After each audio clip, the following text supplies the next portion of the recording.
सपने देखने के लिए किसी बड़े शहर की जरूरत नहीं होती। सपने तो पहाड़ की उन पगडंडियों पर भी देखे जा सकते हैं जहां सुविधाएं बेहद ही कम होती हैं, लेकिन हौसले बहुत बड़े होते हैं। आज कहानी उत्तराखंड के एक ऐसे युवा की जिसने शायद वो सपना देखा जिसे सुनकर ज्यादातर लोग कहेंगे कि भाई ये तो बहुत मुश्किल है, लेकिन रवि टमटा ने मुश्किल देखकर सपना छोड़ने के बजाय उसी सपने को सच करने की ठान ली, और सपना था उड़ने वाली कार बनाने का। उत्तराखंड के युवा इनोवेटर रवि टमटा और उनकी टीम ने हैपिडा स्काईनेक्स नाम के इलेक्ट्रिक फ्लाइंग व्हीकल के प्रोटोटाइप का सफल परीक्षण कर लिया। अब जरा इस कहानी को सिर्फ एक मशीन की कहानी मत समझिएगा, क्योंकि असली कहानी उस मशीन से कहीं ज्यादा बड़ी है। एक तरफ दुनिया की बड़ी बड़ी कंपनियां करोड़ों रुपए खर्च करके भविष्य की टेक्नोलॉजी पर काम कर रही हैं, और दूसरी तरफ पहाड़ का एक युवा सीमित संसाधनों के बीच अपने आइडिया को हकीकत में बदलने की कोशिश कर रहा है। फ्लाइंग कार का सपना यूं तो आज का नहीं है। रवि टमटा दुनिया में वो पहले व्यक्ति भी नहीं है जिन्होंने इसका परीक्षण किया हो। इस तकनीक पर दुनिया में करीब 90 सालों से प्रयोग होते आ रहे हैं। इतिहास में 1937 में वाटरमैन एरोबोयल ने उड़ान भरी थी। इसके बाद 1949 में टेलर एरोकार जैसे बड़े प्रोजेक्ट सामने आए जिन्होंने सड़क पर चलने और हवा में उड़ने वाली गाड़ी के विचार को आगे बढ़ाया। और आज के दौर की अगर बात करें तो तकनीक और भी बहुत ज्यादा आगे निकल चुकी है। जापान की स्काई ड्राइव, स्लोवाकिया की एयर कार और अमेरिका की एलएफ एरोनॉटिक्स जैसी कंपनियां भी अलग अलग तरह के फ्लाइंग व्हीकल और eVTOL, electric vertical take off and landing technology पर काम कर चुकी हैं, और इनके कई परीक्षण भी सामने आ चुके हैं। तो फिर सवाल आता है कि रवि टमटा की उपलब्धि खास क्यों है? खास बात इसमें यह है कि रवि और उनकी टीम ने भारत में उत्तराखंड की विषम परिस्थितियों को ध्यान में रखते हुए स्वदेशी made in India electric flying vehicle का प्रोटोटाइप तैयार करने की दिशा में काम किया है। और शायद यही इस कहानी का सबसे खूबसूरत हिस्सा है, क्योंकि रवि के पास दुनिया की सबसे बड़ी लैब नहीं थी, शायद उनके पास वो तमाम सुविधाएं भी नहीं थी जो ऐसे बड़े प्रोजेक्ट्स के लिए चाहिए होती हैं, लेकिन उनके पास एक चीज थी, कुछ अलग करने की जिद। और शायद यही जिद किसी भी बड़े आविष्कार की सबसे पहली सीढ़ी होती है।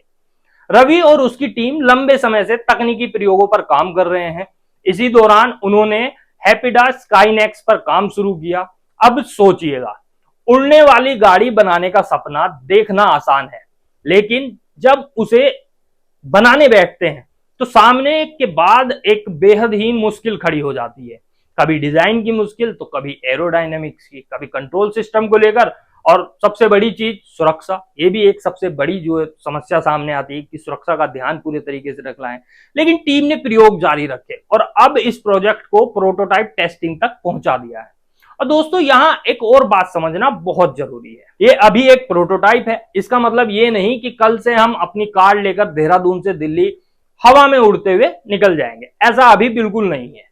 इसके आगे अभी बहुत सारी टेस्टिंग, तकनीकी जांचें हैं और सुरक्षा मानकों और जरूरी रेगुलेटरीज अप्रूवल का लंबा रास्ता है। लेकिन हर बड़ी चीज की शुरुआत भी तो एक छोटे कदम से ही होती है। आज जो चीज एक प्रोटोटाइप है, हो सकता है आने वाले समय में वही किसी बड़े आविष्कार की नींव बन जाए। और इस कहानी में जो सबसे खूबसूरत बात है वो यही है कि रवि ने सिर्फ एक मशीन बनाने की कोशिश नहीं की है, उन्होंने ये साबित करने की कोशिश की कि पहाड़ का युवा सिर्फ पहाड़ों में नौकरी ढूंढने वाला युवा नहीं है। वो टेक्नोलॉजी भी बना सकता है, वो प्रयोग भी कर सकता है, वो दुनिया के बड़े सपने भी देख सकता है। और शायद इसी वजह से रवि टमटा की कहानी सिर्फ उत्तराखंड की कहानी नहीं है, ये उन तमाम युवाओं की कहानी है जिनके पास संसाधन कम है लेकिन सपने उनके बड़े हैं, जिन्हें कई बार लोग कहते हैं ये तुम्हारे बस की बात नहीं है, लेकिन वो फिर भी कोशिश करते रहते हैं, क्योंकि उन्हें पता होता है कि अगर कोशिश ही नहीं करेंगे तो पता कैसे चलेगा कि सपना सच हो सकता था या नहीं। आज हैपिडा स्काईनेक्स का प्रोटोटाइप हमारे सामने है, कल ये कहां तक पहुंचेगा ये आने वाला समय बता देगा। हो सकता है रास्ते में कई मुश्किलें आए, हो सकता है कई बार असफलता भी मिले, लेकिन इनोवेशन की दुनिया में शायद असफलता भी एक तरह की सफलता ही होती है, क्योंकि हर असफल प्रयोग आपको उस मंजिल के थोड़ा और करीब ले जाता है।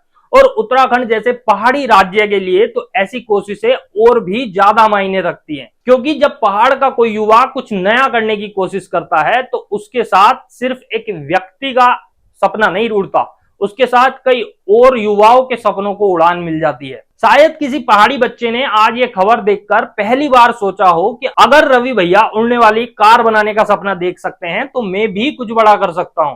और अगर ऐसा हुआ तो समझिएगा हैपिडा स्काईनेक्स की सबसे बड़ी उड़ान अभी हुई ही नहीं है, क्योंकि मशीन की उड़ान तो एक दिन होगी, लेकिन सपनों की उड़ान आज से ही शुरू हो चुकी है। रवि टमटा और उनकी पूरी टीम को इस कोशिश के लिए बहुत बहुत शुभकामनाएं। अब देखना ये दिलचस्प होगा कि पहाड़ से शुरू हुआ ये सपना आने वाले दिनों में कितनी ऊंचाइयों तक उड़ान भरता है। रवि टमटा की मेहनत पसंद आई हो तो वीडियो को लाइक कर दीजिएगा, साथ ही कमेंट कीजिएगा और चैनल को सब्सक्राइब करना तो बिल्कुल मत भूलिएगा।